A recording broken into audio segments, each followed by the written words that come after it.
Welcome to the Better Man Project, the audio program that explores the intersection of powerful principles behind great leadership, entrepreneurship, faith, and personal growth. Each week, we'll be diving into insightful summaries of books by authors who have mastered these areas and unpack key actionable principles and practical advice, giving you a taste of what makes these books so impactful.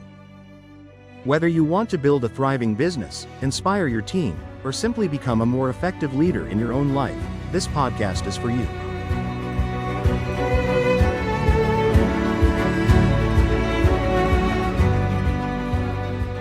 Hi, I'm Mark. In my journey of personal growth, I've invested years building a formidable library. Thanks to a continuing education program that gave me monthly access to powerful books that are packed with incredible insights on how to level up in all aspects of life. I have tasked AI to make a bite-sized summary in a fun and engaging podcast format of each of these life-changing books, and I'm excited to share this wisdom as we do a deep dive of these amazing books. So let's dive in. Hey everyone, and welcome to this deep dive. All about grit. Oh, yeah. You've probably heard the term thrown around a lot, especially if you're into personal development and all that. Absolutely. So we're going to really unpack it today. Love it. We're going deep with Angela Duckworth's book, Grit, The Power of Passion and Perseverance. Great book. And this awesome PDF summary from alancheng.com. Very helpful. We'll figure out what grit really is, why it could be even more important than talent, In fact, and how we can cultivate more of it. I like it. So what's so fascinating about Duckworth's work?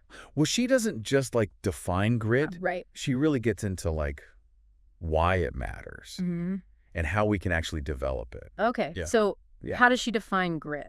She defines it as this potent combination of passion and perseverance, but it's important to be clear about what those actually mean. You know, passion isn't just that initial spark of excitement. Yeah. It's about sticking with your goal for the long haul. For the long haul. And perseverance, that's about pushing through, setbacks, working hard, and ultimately finishing what you start. So it's about having that fire in your belly. Exactly. And the stamina to keep going. Yes. Even when things get rough.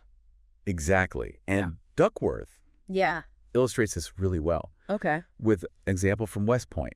Oh, yeah. The military academy. Yeah. Known for its super intense training. Oh, I've heard about their beast barracks. Oh, yeah. Sounds brutal. It is. And Duckworth found something really surprising. Okay. It wasn't the cadets. Yeah. With the highest aptitude scores. Oh, wow. Those who seem naturally gifted. Right. Who are most likely to make it through. Interesting. It was the grittiest ones. Really? Those who could just keep going, no matter what. Wow. That's really eye-opening. Yeah. So if grit is so crucial, why are we as a society so obsessed with talent? Right. I mean, we're constantly bombarded with these stories of prodigies and these overnight successes. Yeah, Duckworth calls it the naturalness bias. Okay. We're just inherently drawn to stories of effortless brilliance. Yeah. It's almost like we prefer to believe in magic rather than hard work. Right, like those stories of child geniuses who could play Mozart. Yes. Blindfolded at age 5. Exactly. But here's where it gets interesting. Okay. And a little troubling. Oh. This bias can actually blind us to the potential of those who might not be the flashiest, but have that tenacity to really achieve great things. So true. It can also make us underestimate the importance of effort. Yeah. Leading us to believe that success is predetermined by some innate ability. You see that all the time. All the time. People attributing success to natural talent and kind of dismissing all the years of hard work and dedication. Absolutely. Yeah. And Duckworth highlights this with this fascinating study involving musicians. Musicians, okay. They listened to the same piano piece. Okay. But they were given different background information about the pianist. Okay. One was presented as a natural talent. Okay. The other as someone who had achieved mastery through sheer effort.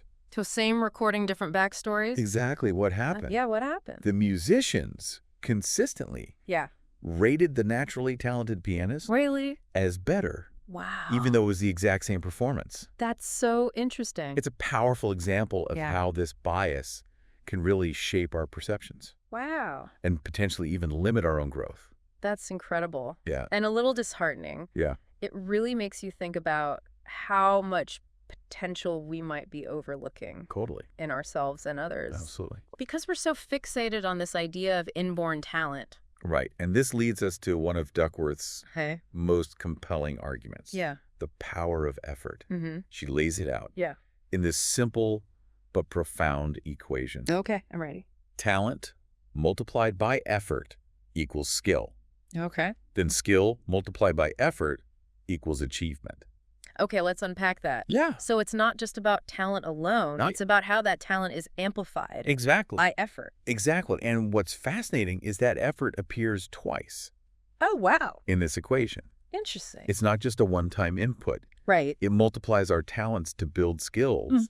And then it multiplies those skills again to achieve actual results. I love that. Yeah. It's like investing in a stock that not only grows in value, but also pays dividends. I like that analogy. Your initial effort is multiplied twice. Yes. Leading to exponential gains over time. Exactly. And it really highlights how consistent effort, even in small doses, can have a massive long-term impact. Precisely. It's not about those bursts of intense effort, but rather about that sustained, steady application of effort over time. I like that. Yeah. So we've established that grit is this powerful combination of passion and perseverance. Yes. But what are the building blocks of grit? Yeah. What makes someone gritty? Duckworth identifies 4 key psychological assets that gritty individuals tend to have: interest, practice, purpose, and hope.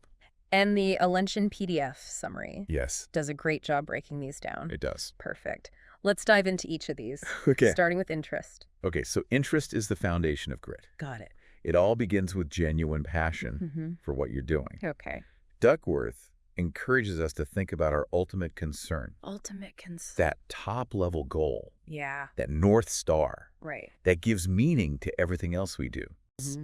It's about finding that thing that truly captivates you. Yeah. That you could happily spend hours working on. Right.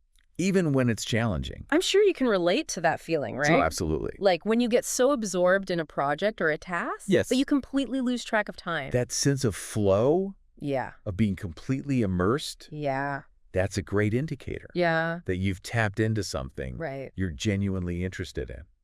So it's not just about fleeting excitement. It's about that deeper level of engagement and fascination that sustains you over the long term. Exactly. Now, interest is essential. But it's not enough on its own. Right. This is where practice comes in. And not just any kind of practice. But what Duckworth calls deliberate practice. Okay, what makes deliberate practice different from? It's about being intentional. And strategic. It's about focusing your effort on a specific skill, breaking it down into smaller components, and consistently pushing yourself beyond your comfort zone. I like it. And crucially, it involves seeking feedback. And constantly refining your approach. So, for example, if you're learning to play the guitar, deliberate practice isn't just strumming the same chords over and over again. It's about focusing on a specific technique. Like finger picking. Seeking feedback from a teacher or recordings. And consistently pushing yourself to master increasingly complex pieces. Precisely. It's about that laser focus. And that relentless pursuit of improvement. Got it. So we've got interest. Which is that deep-seated passion and practice, which is about honing our skills through deliberate effort. What's next? Purpose. This one moves us beyond just our own self-interest.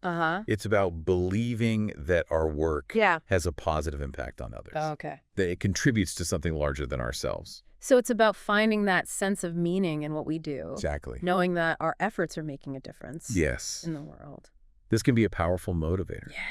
Especially when facing challenges. For sure. It gives us a reason to keep going. To persevere even when things get tough. Because we're not just doing it for ourselves. We're doing it for something bigger.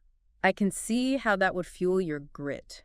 When you believe in the impact of what you're doing. Yes. It's easier to push through those inevitable obstacles. Absolutely. Yeah. And finally, we have hope. Hope.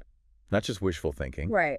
But a mindset of growth. Okay. A belief in our capacity to learn and improve, even when we face setbacks. So it's about that I can do this attitude. Yes. Even when things aren't going our way. It's about maintaining that belief that we can grow and develop our skills. Yeah.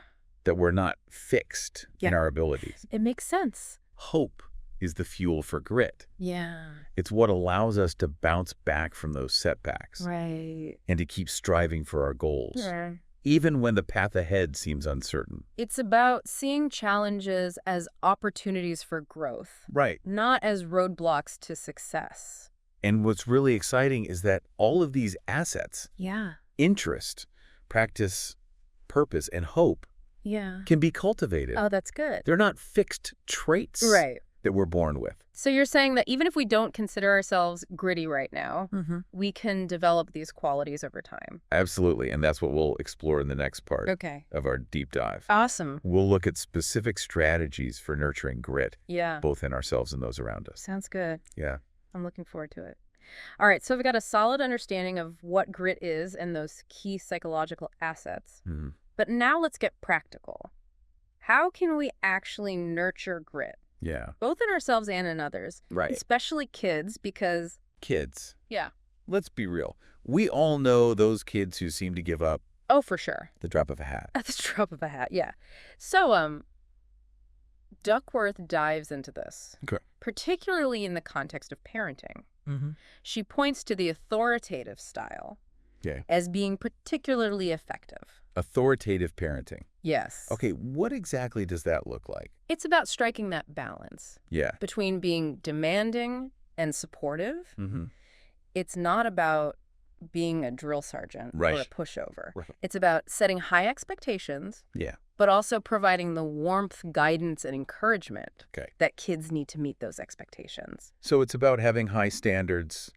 But also being there to support them along the way. Precisely. It's about helping kids develop that belief in their own abilities and that resilience to keep going even when things get tough. I like it. And Duckworth shares this super interesting technique called the hard thing rule. That really embodies this approach. It does. I've heard about this. Isn't it about requiring kids to stick with something challenging? Exactly. The first rule is that everyone in the family has to do a hard thing. Okay.